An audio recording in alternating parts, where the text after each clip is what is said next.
Weh, awak hang sedih-sedih ni. Cuba cerita. Aku kena corak, Fia.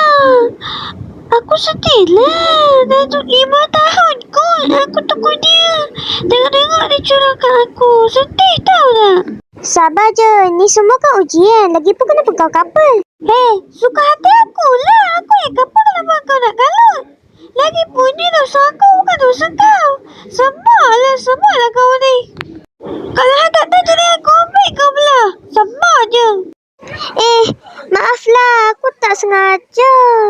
Awaklah dia buat aku macam tu. Salah ke kalau aku cakap macam tu? Yang ni kenapa pula? Aduh, aku layan je lah. Weh, apa sepa? Cuba cakap kat aku. Kenapa hang sedih-sedih ni? Ayah aku gaduh lah.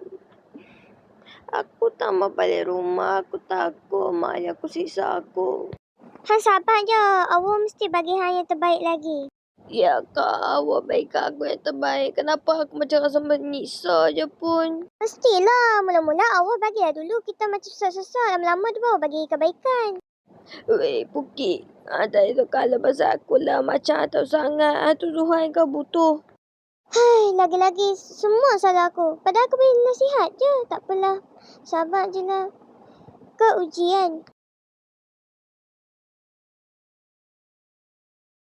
他哪到的？ Lagi-lagi aku je 要 yang salah. 嘟嘟烂 Semalah.